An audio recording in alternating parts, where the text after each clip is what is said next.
Haircut man, what's going on? What's up? Honestly, didn't even see that you had sent it, so I'm glad you said something. You're welcome. That's what I'm here for. I'm glad I said something to you because I was just sitting here waiting. I was like, God, is he going to send it? How you doing? I'm tired, but I'm good. Tired? Yeah. I feel that. It's only Tuesday, you know. So Really? I naturally went and played golf. How do you play so much golf? I meant to look it up. Earlier, Dale. I think I'm going on like 14 or 15 rounds this year already.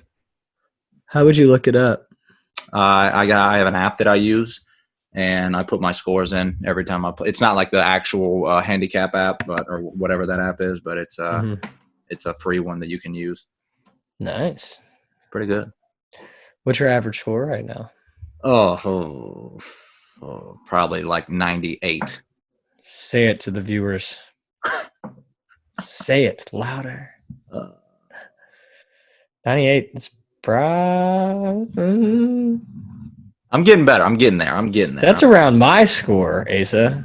I know. I look, I've been hitting it better. I'm just not scoring well. It has not translated to the scorecard yet. Missing putts? Oh, of course I'm missing putts, dude. But yeah, I'm missing putts. I'm just trying not to three-putt, and I three-putted a lot today. Man, who'd you go golfing with? Myself, and then I linked up with another dude on like hole 6 or 7. He was by himself, single playing, and so I just ended up linking with him, playing with him the rest of the round. He was cool. Nice. Lone Ranger. Well, I love it. Anyways, welcome to the Mind of Coach podcast. This is episode 34. Asa, how are you doing today? I'm good, dude. I'm good, man. I'm alive and kicking. Beautiful weather up here in Nashville. Much better than it was last week. Got to go outside, wear some flip flops today. But I'm good, man. I'm good. How you doing? No complaints here. No complaints. Great. Weather's great, dude. It was like 80 something today. Was it really? Yeah, it was sunny. I'm a little sunburned right now. Actually, I might be red tomorrow morning when I wake up. Hey, I'll take an 80-degree day over one of those 45-degree. All of a sudden, you think it's going to snow kind of days. Amen. April. So. Absolutely. Hey, have you had that Chipotle quesadilla, that thing they've been advertising for? Have you had that? No, I have not. So story time, real quick. I go into Chipotle today, and I've had it one time, and it's good. Wanted to get it again, and I'm like, hey, I'll take the steak quesadilla. And dude, he brings out like the small little like taco, like a small taco. I'm like, no, man, the quesadilla. And he's like, this is it. And he goes, puts like a little bit of steak on it, a little bit of cheese, wraps it up, puts it in foil, and just slides it down to the end like I'm supposed to go check out. I'm like, all right, whatever. So I walk down there, check out. Woman's like, is this yours? I was like, no, ma'am, that is not what I wanted. I would like the steak quesadilla, please. Finally, some woman comes out of the back and was like, hey, look, this is not it. I'll show you. I'll show you how to make the steak quesadilla. Eventually, I got my steak quesadilla and I ate it, and it was really good. That was a long story for that. But you got to try it. You need to try the steak quesadilla. So the moral of the story, was it good? Yeah, it was great. It's a great quesadilla. Okay, but it was just a bad experience. Yeah, it was a little rocky in the beginning. Ended up good, but it was rocky in the beginning. Okay, so experience, you can fight through that experience, you'll go back. Yeah, exactly. Good. Well, Asa, do you have anything to get off your chest? Yeah, this isn't going to happen, Nate, and I really wish Julius Randle would get the MVP. It's been a weird year. Everybody's been hurt. Nobody's played. It feels like I know Jokic he hadn't been out that much, really. Embiid's missed a ton. Jokic is probably going to get it. I wish Julius Randle would get the MVP. The Knicks are fourth in the East. They just lost their first one last night on Monday night. They'd won 9 in a row. They were going for 10. Julius Randle has been playing great. I wish Julius Randle would get the MVP. Not going to happen, but is he the most improved player? Maybe, but I mean, he's going to finish top 5 in MVP voting. Is he? I guess there's an argument for that. Yeah, I just don't see him getting it. I know you just mentioned Jokic and Joel, but I mean, Steph's up there too. I don't see him Steph's got beating 2 of them, a name though. like Steph. I don't care what he's been doing right now. Jokic is going to get it. I meant to ask. I meant to text you and ask if you've been watching your boy. Garrison? No, Steph. That's what you brought it up. That's what I'm just saying. I meant to ask you if you've been watching. I mean, if you've been I'd watching consider Garrison more my boy than Steph. Garrison too, obviously, but Yeah, no, but I think it goes right now. I think it goes Jokic, Steph, Joel, and then I guess I'm trying to think. Julius Randle's probably going to finish like fifth in the MVP vote. honestly But James Harden's up there too. yeah, but he's been hurt. He's missed a good bit of games. He's not going to get it. I know because of recent, but what he was doing on the court, you could have said he had an argument until he got hurt. But yeah, I mean, I think it's really just a 3-man race, and I hate to say that. I don't think the candidate's one of it. No, he's not going to get it. But I wish he would, just given the how abysmal the Knicks have been over the last ever. I don't disagree with you, and honestly, more times than not, this ends up turning into a media thing. I mean, it's a media. He's not a huge name. The Knicks haven't been good in a long time, so it's like, do we give it to a player on the Knicks? He's not going to get it, and he probably shouldn't. I just wish he would or could get it. Yeah. But, well, that would be different for sure. Mm-hmm. It'd be different for sure. But anyway, hey, let's get into the rest of this podcast. Let's do it, man. What's up, fellas? Not much, man. How you doing? What's up, Coach? How you doing? Good. I'm good. Appreciate you guys having me. Yeah, man. Absolutely. Appreciate you coming on like this. Everything good your way? Yeah. Everything's going well. Hey, so I'm down here at the Division II level. What's it like right now? Don't say that. No. We get to recruit right now. We get to get on the road. So that's what I'm asking you right now. So what's it like for your staff right now? Not getting it's kind of frustrating, we're all trying to get the games online during the weekends. So this weekend it was, I don't know, I was trying to watch like 5 different events, and the quality is awful. The schedule's kind of off, and it's like, it's kind of it's frustrating because you want to watch a kid, you want to see, okay, you want to lay eyes on him. Is he good enough to offer? Because he might be high in the rankings, but that don't necessarily mean he's good enough. So sure, it's just one of those things where it's been a little frustrating. We're excited to get out in July and a little bit in June with the high school stuff. So tell me a little bit about the signing of Cam Martin, because I got to coach against Cam Martin last year, and he had 2 okay games against us. He only had 45 and 54. So it was an okay day in the office for him. We did somehow beat him when he had 54 because nobody else really scored. But tell me a little bit about that signing. So his coach, Jeff Boshi, yes, sir. He played here, and he gave us a call and said, hey, I'm getting some calls on this kid. I don't know if he's good enough for you guys or, athletic enough, but you might want to take a look. So Coach Self and I both, we watched some film, and, I was like, he can shoot. He's strong. He can score. He's skilled. And we were just like, he's pretty good. So we were, we were like, damn. And so we, talked to Jeff about him and got to know him a little bit better. And we felt like he could help us. Obviously he's an older guy, so it's kind of a 1-year deal. He's going to come in and work hard knowing this is, his last year. And we felt good about it. Yes, sir. So we played basketball at Lipscomb, and the first call, like right as I saw his name in the transfer portal, I was like, no reason for me to even entertain this. I called Lipscomb up and Belmont up, and I was like, hey, there's a guy. Well, I asked Belmont, and they were like, no, we don't have any spots. I was like, okay, that's fine.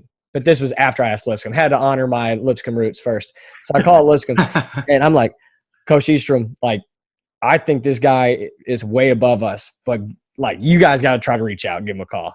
He's like, all right, I will. He's like, dude, he's got like 11 offers right now, and from Arkansas and all over the place. I think we got in late. I think we got in there late, but Jeff kind of helped us with it. But I think we got in there late. Yeah, absolutely. Well, sorry to get off, but Asa, you want to go ahead and introduce? Yeah, hey, Coach, if you don't mind, we're going to go ahead and get into it real quick. Got a little introduction for you. We got former Kansas Jayhawk and former national champion Jeremy Case on the show with us right now. Jeremy played at Kansas from 2004 to 2008, winning the national championship in 2008. From there, you stepped into the GA role at Kansas for a year before moving on to an assistant coach at Southeast Missouri, SEMO. Shout out to the OVC. You were there for 3 years. You then became the assistant coach at Houston Baptist for 4 before rejoining the Kansas Jayhawks as the video coordinator in 2016. Coach, appreciate you coming on again, man. How's everything going in the world of Kansas Jayhawks basketball? It's going well.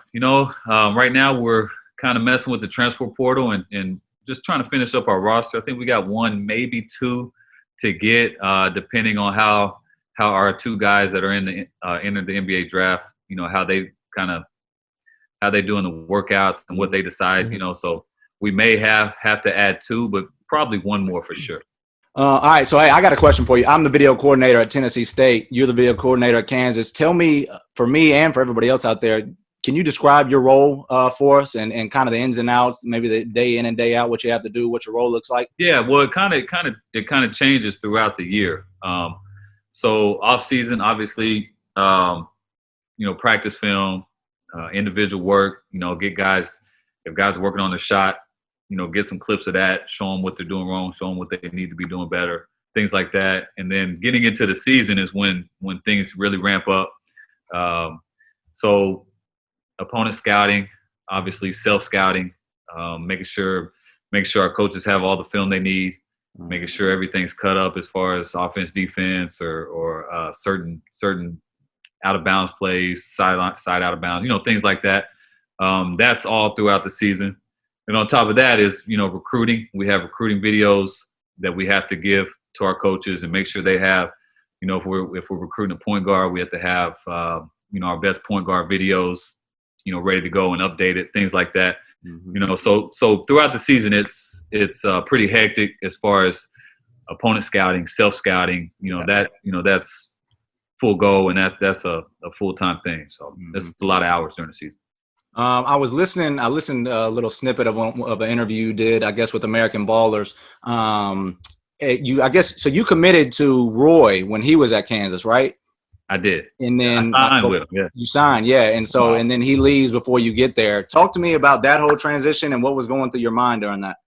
Yeah, it was interesting, because it was like, okay, so I really like Kansas, but I really like Coach Williams. My family really liked Coach Williams, and it wasn't an option to go with him, and so it was disappointing. But at the same time, it was like, Kansas is still great. Mm-hmm. And then they happened to hire Coach Self, and I don't know if you guys know, but Coach Self played with my dad, so there was kind of a prior relationship. And Coach Self likes to tell a story that he held me when I was a baby, because my dad was still in school when I was born. I don't know if that's true, but he does like to tell that story. But yeah, so it was a prior relationship. So when he came down to see me, I felt comfortable. I felt like I was in good hands, and obviously I'm at a premier program. So it was kind of an easy decision once Coach Self got hired. Yeah. How was your whole Kansas experience, and then obviously capping it off with the national championship, and what made that? It was great. It was great. I never got to play as much as I wanted to. Mm-hmm. Obviously, being at Kansas, the guys they recruit are pros. Mm-hmm. And before I came here, I thought I was going to be a pro, just like everyone does. Mm-hmm. And so it was hard for me to get minutes, just kind of play spot minutes. But I didn't want to leave because I felt like I'd be quitting. I wanted to continue to compete, and I kept saying I'm gonna beat them out. But it just got to the point where dudes are just good, and Coach Self wanted to kind of give me a chance, but at the same time, Marl Chalmers, Sharon Collins, Brandon Rush, guys like that are, played in the league for a long time. So it was hard to beat out, but my experience was great. Kansas is a great place to play. Obviously, tradition, history. Every game you play in at home is sold out. Mm-hmm. It's a great atmosphere to be in, and you play on the platform that's just great. And then obviously, to finish out my last year on top, winning it all was surreal. What's Fall? I've never played in Fog Island. I've never been to a game in Fog Island. Can you give us what's the environment like? I don't know if I can describe it, because it's one of those things where when it's really going, it's like you can't really hear yourself think. Mm-hmm. You can't hear yourself talk, but you really can't even hear yourself think. So it's special. It's very, very special. You guys got to get to a game. You got to. It's like a bucket list type thing. It's unbelievable. I've got to check out the gym with Mitch Lightfoot. He walked us around a little bit one night. Okay, that was a couple years ago. But man, so you've been to a game? No, when the gym was empty. Oh, okay. I wasn't that lucky. But man, that place is neat. When did you do that night? Gosh, summer. Not this quarantine summer, but the summer before. Yeah. Okay. Hey, Coach, do you think that you not playing as much, do you think that helps you, prepared you to be a coach, maybe more so than if you had played more? I do. I wouldn't say more. It's just kind of different because once I got to, my junior year, senior year, I could kind of think like a coach because I was always watching and I would study it and I would kind of think things before Coach Self would do it. And I think that helped as well. But also my relationship with the coaches, I would always pick their brain and they would give me advice on things and whatnot. But I do think it did help. Yeah, certainly. All right, so influence a little bit. Obviously, your dad's been a coach, played at Oklahoma State, and he was at MTSU, right? With Kermit, and then now he's at Ole Miss. Yes, yep, he is. What was his influence? How did that pave the way for your coaching journey?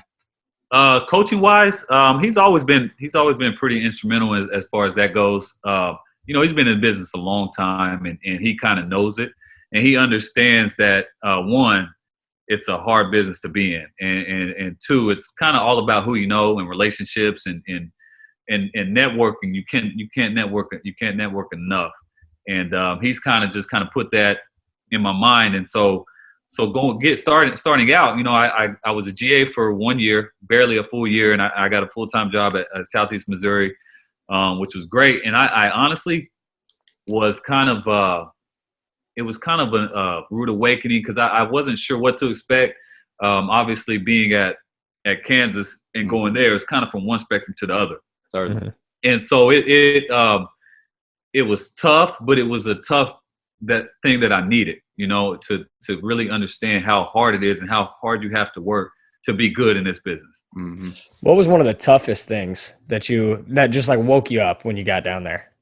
The facilities aren't. I'm not going to talk bad about Southeast, but they're not like Kansas. They're okay. No, the arena's not many facilities. Hey, I'm in the OVC right now too. I know. Hey, not many facilities. It wasn't even the facilities. It was actually like not winning, and it was getting there, and it was a program that we were going to have to build, and so I knew that, but I didn't really know it, if that makes sense. Mm-hmm. Sure. And so we were kind of just starting from ground zero. I mean, we had as soon as I got there, we had to sign like, I don't know, 9 guys. And so it was tough. It was tough as far as that. I think we won like 5 games that first year. And then the second year we doubled that up to 10 or 11. And then the third year we won like 17. So we were making the right progress. It was just taking a long time, Yeah. That sounds like a little bit what you guys got going on. Yeah, you guys didn't have a great year this year, but you guys signed about 8 or 9 guys, haven't you? Yeah, we got about 8 or 9 new guys coming in. That's wild, man. This whole transfer portal and everything is just it's crazy. And that's a whole nother avenue that we didn't have, and I think it can help and it can hurt the small school. You have a guy that averages 17 points and your best player. I mean, somebody's going to come get him. Somebody's calling. Somebody's calling. It's going to be bad at some point for the smaller schools. Do you? I was kind of about to ask. Do you think that the transfer portal, the way it's set up right now, is that hurting the college game or is it helping it? I think it's hard to tell. I think right now it looks like it could hurt it. Mm-hmm. Just because it's like 1,500 kids in there. Yeah, and there's usually 800 or 900, so there's usually a lot. Mm-hmm. But sure. Now it's happening quick, and I think there's going to be more. Guys that say I can't make it in NBA, so I'm going to transfer. Or something like that. It's I can't say if it's going to hurt it. It looks like it is, but it may not. It may not. Right. When you got to Houston Baptist, were they Division I yet? Yes, I think my first year was that first year that they were in it. Yeah. Okay. So how was that being a part of a program that was, literally from at the origin of? Yeah, it was interesting. Those guys did a great job with that, and being in Houston Baptist was great for me because I got to recruit Texas right there, and being in Houston and just being able to get in my car and go down the street to a high school that's going to have top players, year in, year out, and being able to build those relationships. So that was great. But it was interesting to see that. I think the conference we were in was the Great West. I don't know if it exists anymore, but it was called the Great West before we went to the Southland. We went to Southland my second year. But it was good. It was a good experience. So I actually, one of my good friends played at Houston Baptist. I believe he played the year after you left. But I didn't know if you possibly recruited him. His name is Braxton Bonds. Braxton, I did recruit Braxton. Yeah, that's my guy. did. Grew up with him, played AU with him all the way through. You talk about a good Love that dude, guy. man. Jeez, Yes. he's the best. We, And had, it we actually, Braxton does some training in Nashville now, and we had him on the podcast probably, I don't know, awesome. three months ago. He's great, man. It was really hard to leave because of him. Yeah. Because I knew he was gonna lead us to a championship. I just knew he was, because he's has that kind of energy and he has that work ethic. Yeah, I love Braxton, man. He's a good dude. You know Alex Fountain? Yeah, I still talk to Alex. I played AAU with Alex in high school. You talk about a jumper, huh? Man, that boy could jump. He could jump. You know how he got his hops too. He used those. Remember the shoes that had like the base on them, like the jump soles. I had them. Jump soles? It didn't work. I didn't think they worked. Man, not for me. They did for Alex. Not for me. I'm serious. He tells that all the time. He was like, one summer I just did everything in those shoes, and then I could jump. Yeah, he was bouncy, boy. I worked out in those shoes. I did all the plyometric stuff that it gave me, and it didn't help. I just kept spraining my ankle. Sometimes it's just up to the person. I mean, if it's going to happen, it's genetics, man. Genetics. Exactly. Wasn't enough for me. I listened to something else you said, Coach. You were talking about, I guess, talent, or when players are talented, and you emphasize there's an ED on it, and it was you described it as an extra dimension. Can you elaborate on that a little bit? Yeah. So, I mean, when you run into guys, especially in the NBA or at this level in college, you're going to run into guys that are talented, and they're all over the place. You see talented all over the place, especially in NBA and at Kansas or all the high majors. So if everyone's talented, what's going to separate you from the other talented guys? And I like to explain it as, okay, what's your extra dimension? Are you prepared? Are you going to outwork the other guy? Are you going to study the film? What is your extra dimension that you're going to do that's going to make you better than that other talented athlete? So if you can have that extra dimension, it gives you the chance to, if you guys are here, it puts you here. Mm-hmm. You know what I mean? So I like to tell our guys to try to get that extra dimension, whatever it is, whether it's I'm going to watch film, I'm going to get this many shots every morning, this many shots in the afternoon or the evening, whatever it is, I'm going to go get extra work with our strength and conditioning guy. Whatever that extra dimension can be, it could be that, okay, instead of being a early second rounder, I'm going to be late first rounder. Mm-hmm. It could be things like that. So if you can kind of focus in on, okay, what's my extra dimension? That gives you another edge over that other talented guy that's maybe in the draft or that you're going against at Kentucky or something like that. Mm-hmm. What can two young coaches who kind of new to the business, been doing it for a couple seasons now, Nate for 3, I'm going on, Nate, I guess you're going on your 4th, I'll be going on my 3rd this next season. I played for 5 years in college, so this will be my 3rd as well. Oh yeah. Okay. All right. Well, you were too long. Yeah, you're right. Okay. You're right. I'm tripping. My bad. What's some advice you can give us how do we navigate through this whole journey too? What's something that we it's an interesting journey. So my thing would be is never get too down. Mm-hmm. It's gonna be hard, but at the same time, I think the key is to network as much as you can. And you guys had this podcast, so you guys are talking to a ton of people, a ton of coaches. I think that's great. I think if one thing that I could do better is I could build relationships and continue those relationships better. If I could go back, I would try to make sure all the coaches that I talked to when I was at Southeast Missouri State in Missouri, I stayed in touch with them. Mm-hmm. It's those type of things that I feel like will help you in this business as far as networking. And at the same time, it's being a good guy. I think that's appreciative. Being respectful, trying to learn. One thing I like to tell people is I got to hang with Coach Brown for a while, Larry Brown, and and he's a legend. And the one thing that I take from him is he at this stage of his life, he's still a sponge. I hung out with him for about a week, and he was in my office, and I said, Coach, what do you want to do? He said, can you just set me up a laptop and just put some games on there? I just want to watch games. And he didn't care what it was. He just wanted to watch games. He just wanted to watch ball. And, I mean, he did that every day for 3 days straight for like 5 hours a day. And he would just watch game after game after game, and he would call me over, hey, look how they ran this. Look at this. We need to show that to Coach Self. Or, little stuff like that. But he was always trying to learn. and this dude is, I mean, he's won a college championship. He won an NBA championship. I mean, he's a guy that you would think would be a know-it-all, but he's not. You know, he's still learning at the age that he's at. So that's what I take from him is always try to learn, always try to better yourself. And no matter what level, he could watch a high school game and take something from that. He can watch a junior high game and take something from that. So yeah. All right. Well, hey, so every single podcast, or most of the podcasts, I ask the viewers for what do I call it? For information from somebody who is smarter than I, and that this podcast is you. So I got asked for 3 keys, okay? And I am putting you on the spot. I'm ready to blast you here. So what are the 3 biggest keys? And so we talk about, I mean, I guess a buzzword you hear a lot is when you get to the Power 5 level is that it's less relational coaches, it's more transactional coaches. If that makes sense to you, and I can elaborate that as well. Some people are doing it for the paycheck. Some people are doing it to build relationships. What are the 3 biggest keys for you to be so relational in your coaching journey, even when you make it to that Power 5 level?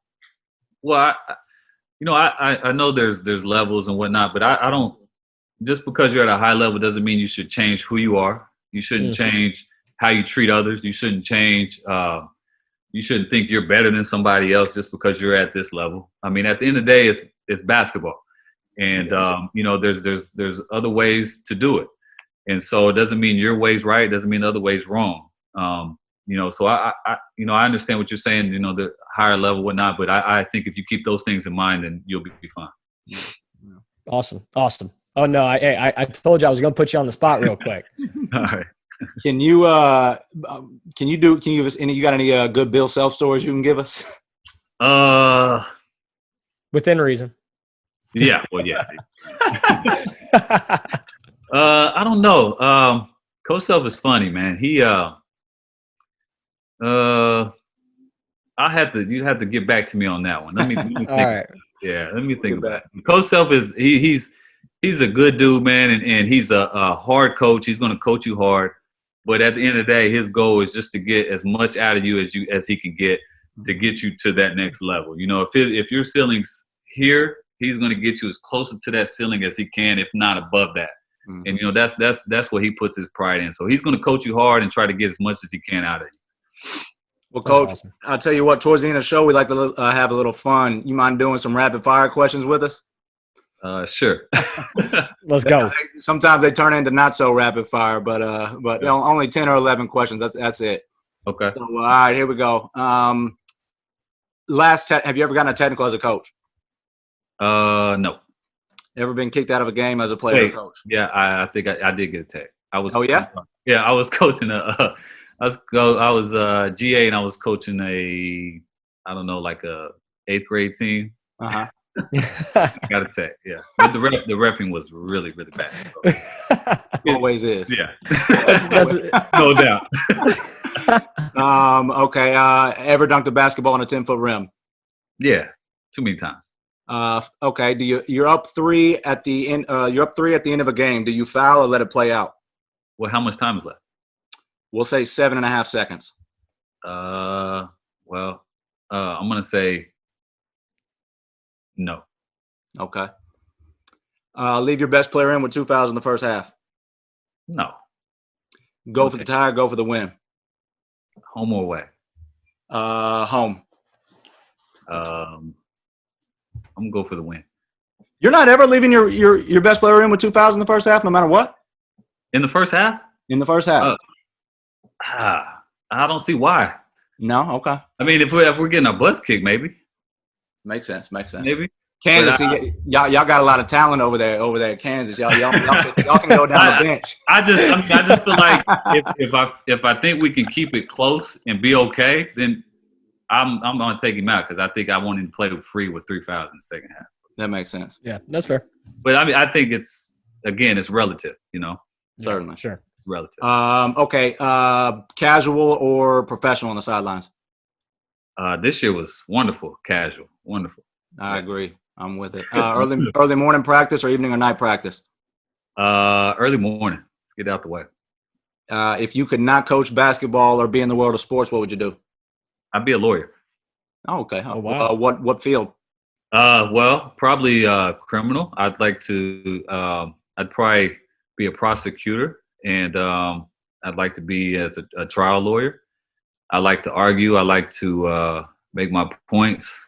And I really like. I watch all these crime series and all that stuff. So. What's your favorite crime? What's your favorite I was crime? about to say, what's your favorite one? Well, it was Forensic Files, but I've kind of seen every episode on that. I Yeah, like Not too many more to watch. I listen to a lot of true crime podcasts. Yeah, me too. Do you listen to Crime Junkie? Yeah.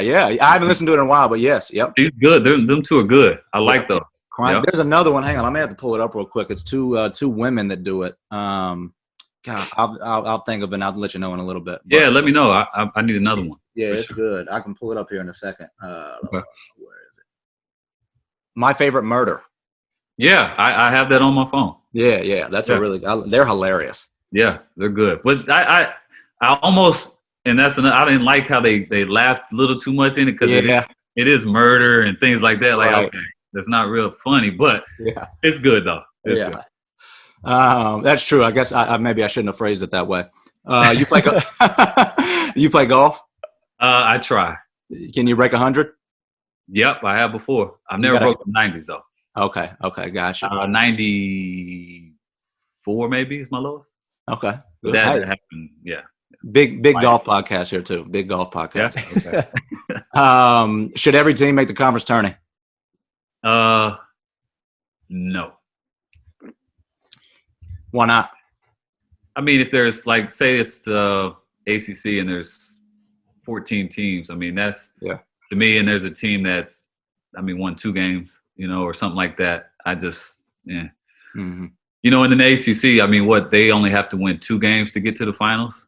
Yeah, I think They so. get buys. Like, I just, I like ours because it's you have to win 3 games to win the whole thing, but I guess all of ours make the conference tournament, huh? Yeah. 10. Yeah, I think so. Mm-hmm. I bet most conferences do that, huh? Southland doesn't. Does OVC? No, OVC 8, top 8 make it. Yeah, Southland is top 8 as well. Atlantic Sun, where we played, they all make it, but there was only like 9 teams. Wasn't there only like Ours was top 8 too. Top 8. I think we had 12 or 14 teams in our conference. Ours was top 8. So in the Power 5, do all of them make the conference? All of them? I think so. SEC had all of them. ACC had all of them. Big 10 too? Big 10, Big 12. I want to say yes. I think all the Power 5s do. Yeah, I guess. Yeah, then it should be like that everywhere. It should be across. But to be honest, I don't watch too much Pac-12 basketball, so I have no idea about the Pac-12. Pretty out on the Pac-12. Not like out as in like they're bad basketball. Out as in there's no way for me to ever stay up and watch that. Yeah, it's tough on the East Coast to do that. Yeah. Too late. No way. Okay, last one. Everybody's favorite one: LeBron or Jordan? MJ. That's easy. That's easy. I feel bad about even asking that question now. I've literally gotten everybody scoffs at. Have you changed your mind yet? Have I? Yeah. He's talking to me. It hurts me with what LeBron's. I don't know. LeBron. We've had so many good basketball minds come on. Hold on a second. All say MJ. I'm a big LeBron guy. But you could be a LeBron fan. But come on. Look, I've said it. I've said it time and time again. Jordan is the great. He's the greatest. But I just think LeBron is the best basketball player I've seen. You do but not everything that embodied. But everything that Jordan embodied was the greatest. See, now he's just talking to you. He's just talking to you. He does not believe that. Let me just say this. Okay. When you look at Jordan and you watch him, okay, and LeBron is athletic as all get out. Mm-hmm. But when you look at the full athlete, okay, Jordan was fast. He could cut. He could jump. He could change direction. He was the most superior athlete every game he played in the NBA. Yeah. Has there been a more superior athlete than LeBron? Yes. Really? Look at the way Jordan moves and look the way LeBron moves. Is he more? Well, yeah. You think he's more agile? Yes, absolutely. Well, he's more agile. Yeah, athleticism. Yeah, correct. But he is so. Like pure strength. That's part of athleticism. But anybody can be strong. So your argument for Jordan being the greatest is he's more agile than LeBron? No, he's more athletic. and he's more skilled. Okay. So if you're the best athlete and you're the most skilled, he's certainly he's more skilled. I mean, it's impossible to guard. Hey, we're getting this prosecutor on the stand right now. Yeah, I'm messing with the lawyer right now. I need to tone it down. Yeah, Okay, how many overall, top 50 guys that ever played the game? Mm-hmm. How many of those guys have said MJ's the best ever? And those are the top 50 ever saying that. Pretty much all of them. Yeah. Exactly. Yeah. And I know LeBron is, I mean, when he, in 20 years from now, I'm sure the top 50 will change and there'll be some people that play with LeBron. Mm-hmm. But Jordan played with all those dudes. He did. And they all say it. They all say it. I for the record, I'm losing this question. I lose this all the time. So I mean, you don't have to lose it though. But I mean, if Larry Bird, y'all think Larry Bird was any good? You think he knows what he's talking about? Larry, yes, absolutely. I do. And what does he say? He says MJ. I mean, what does Magic Johnson say? You think Magic was any good? I think Magic was good. I mean, those two dudes are like unbelievable. Yeah, NBA but players. yeah, like, shit, Jordan is God. But like, what about playing J.R. basketball? Smith? What about Larry J.R. said Smith? Jordan is God playing basketball. But J.R. Smith. Yeah, he did. Yeah, what about did. J.R. Smith thinks? J.R. who? J.R. Smith, Who is that? a good basketball player. He played in NBA? Yeah, top 50, I think, all time. Where? In his high school? On the Cavs, and he had an awesome hoop. On the Cavs. Yeah, we talking about that rebound he got at the free throw and then dribbled it out. Hey, it was a nice offensive rebound. Let's talk about that part. It was great. But then where's his mental? I mean, oh my God. Hey, I honestly, that was as far as I could defend that one. All right, so Jordan great. I will say Jordan was do you think who's a better passer, LeBron or Jordan? LeBron. Okay, all right. Jordan could pass now, but he wasn't as willing. No, Jordan was a really good passer. He wasn't as willing as LeBron, though. No, not as willing. Certainly not as willing. No. Man, do you think it hurts? One more thing. Do you think it hurts LeBron that he is too willing when it comes to the end of a game, that he makes the right basketball play per se, rather than Jordan's? I mean, and Jordan didn't pass. Like, it's not like he didn't hit Steve Kerr for the winning shot. You know, it's not like he didn't. But I think it's different. I think LeBron's going to play to his strength, and Jordan's going to play to his strength. And LeBron's strength, his passing is by far one of his biggest strengths. So that's fine. But so I wouldn't say it hurts him. But I mean, at the end of the day, you're the best player on the team. You know, win the game. You know, so but he don't really have that in him. So I'm going to have to look this up. I'm going to have to look it up. But I think when you come to game-winning shots or clutch shots or whatever within the last minute or two of the game, is LeBron not pretty close or ahead of Jordan? And when I'm saying this, you got to hear me out. Does LeBron get hurt in the scale because against the Pacers he hits a game-winning layup compared to a fadeaway jump shot? No, I mean, when you talk about – because you don't remember that. I mean, would you – that didn't even happen until I looked it up on video, and I was like, oh, that technically is a game winner. But when you talk about game winners and go-aheads or whatever – sure. When were Jordan's game winners? Finals. When they mattered the most. So to me – I understand. You can put numbers all you want, but, I mean, when it matters the most, he got it done. I'm throwing out other points at you. I don't believe it. I think the value of the moment and the possession, I think that plays a big part. I 100% agree. I think that plays a big part. I agree with you. Because if you talk about somebody that can raise their level of play at the highest stakes every time, I mean, come on now. I mean, you remember LeBron had a bunch of blunders, late game, playoffs. And when Jordan was in those situations, it happened against Orlando. But I mean, yeah. But since the Mavericks series in 2011, there really hasn't. I mean, there may be a game or a possession, but it hasn't been a major I mean, he hasn't pulled it out and won it every single time. But it hasn't been like that since 2011. His resume since 2011 is crazy enough as it is. Yeah, LeBron's That's great. True. He's great. Well, I think just appreciate greatness either way. Maybe we just need to start changing the question. What do you love about him? He's definitely one of the greats, but is he the greatest? Fair enough. He's one of the greats for sure. Well, Coach, man, we appreciate you coming on. It was great to meet with you, great to talk with you. I appreciate you spending your time. Do you on Twitter or social media, Instagram or anything? Yeah, I just kind of created my Twitter maybe a week ago. So yeah, Twitter, and I'm on IG. Cool. I looked up your Twitter. I think it's at Coach Case 10. Is that correct? That's right. Yep. So if you want to find Coach Jeremy, you can find him on Twitter at Coach Case 10. You can find myself on Instagram at the Ace of Spades with a Z on the end. You can find Nathan on Instagram and Twitter at Nate5_Moran, and you can find Mind of a Coach on Twitter at Mind of a Coach Pod. We changed it, Nate. Didn't we change it from Mind of a Coach 1 to Mind of a Coach Pod?